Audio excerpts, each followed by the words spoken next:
Et ce fou a été incapable d'imposer ces fameux colonels ou ces fameux généraux-là. Parce que le Ouazalendo, ces voyous de Ouazalendo ont décidé. Ce type a dépeuplé l'armée.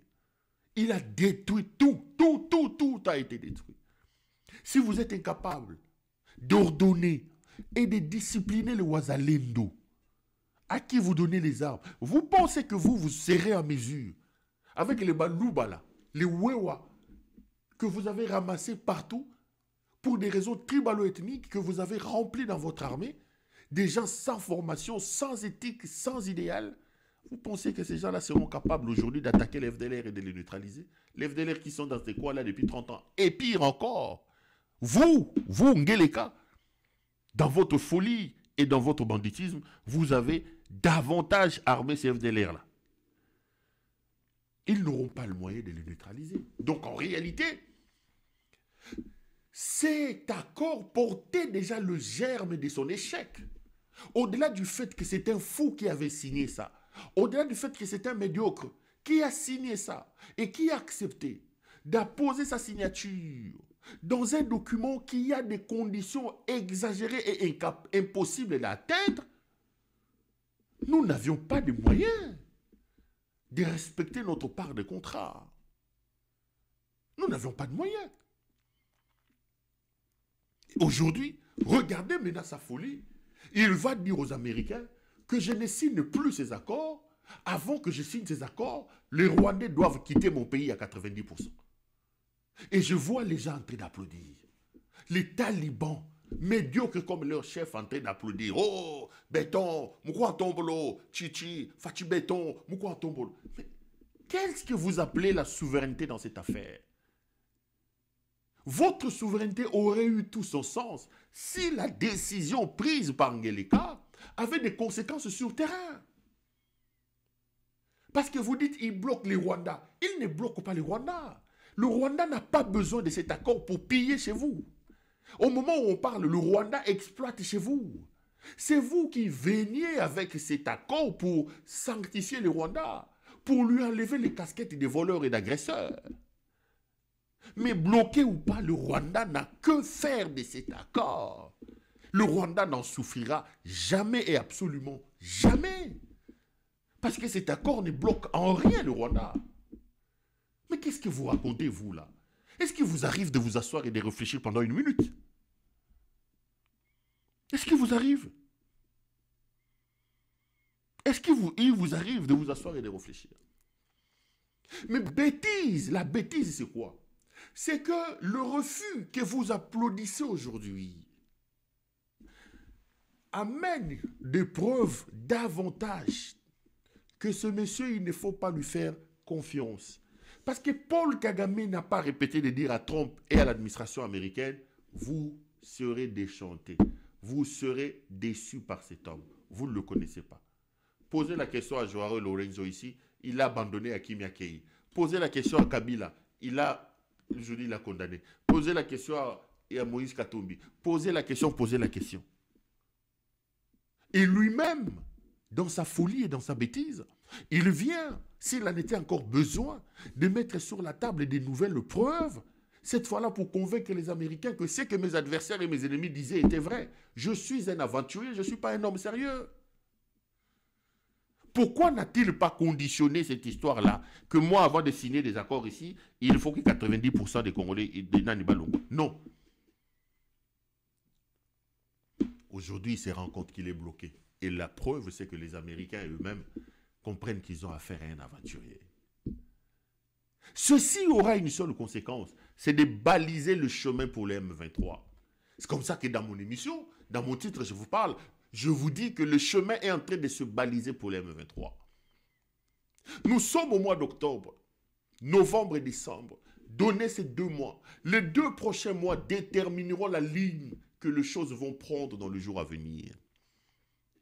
Regardez, en un mois, Corneille Nangaa a sorti 7000 hommes des nouveaux commandos et pas plus tard qu'il y a 2 jours, il venait d'en sortir 9000.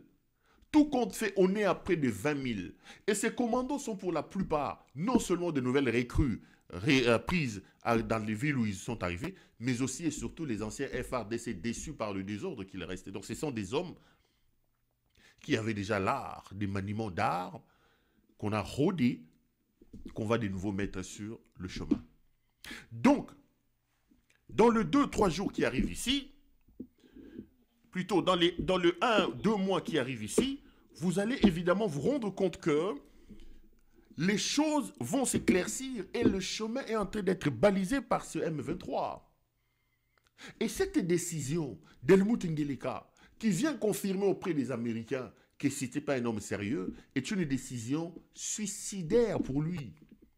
Je vous avais dit qu'il y avait 2 éléments qui empêchaient aujourd'hui un gros front de s'ouvrir dans l'Est de la République.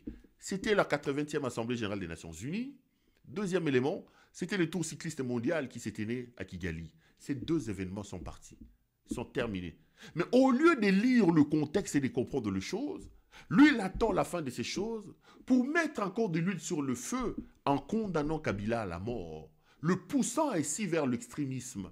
Aujourd'hui, l'humanité et le monde entier sait que Kabila n'a plus droit à l'erreur. La seule alternative qui lui reste, c'est de prendre les armes et d'aller déloger ces bandits, ces monstres que lui, il a installés à la tête du pays.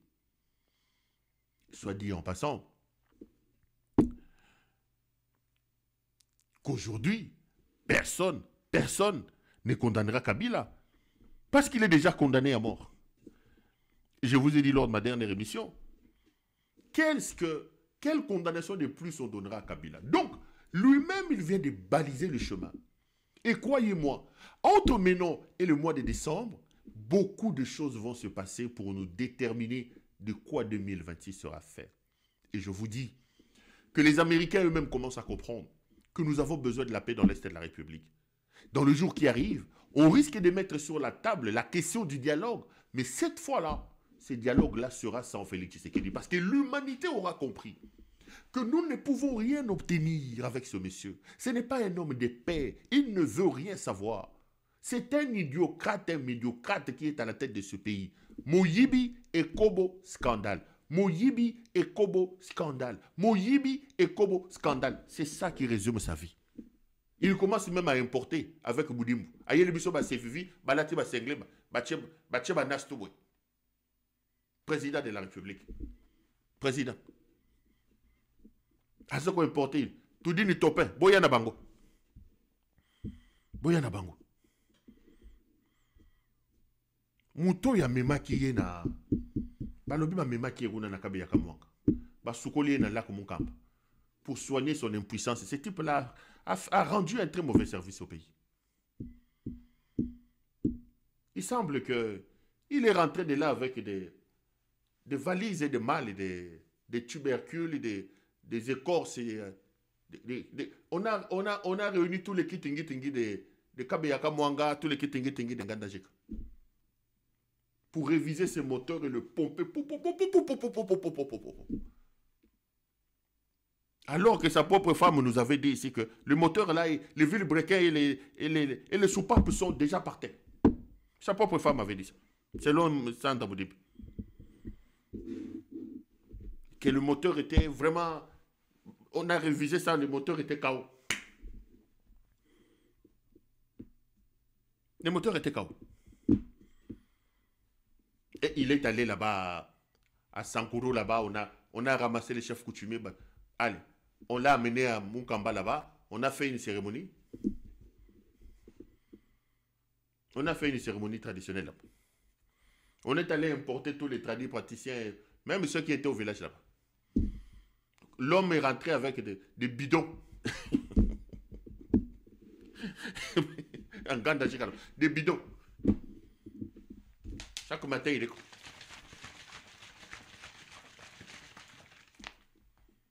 La conséquence est là. La conséquence est là.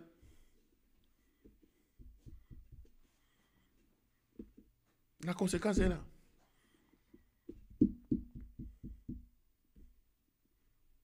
Conséquence, tout dit n'est pas moi. Il va ramasser ses...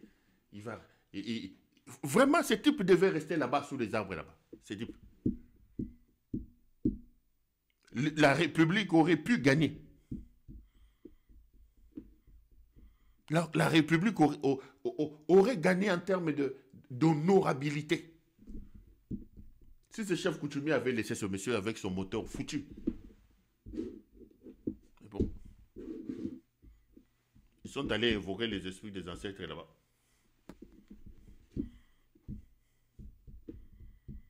Donc, la situation est celle-là. Le monsieur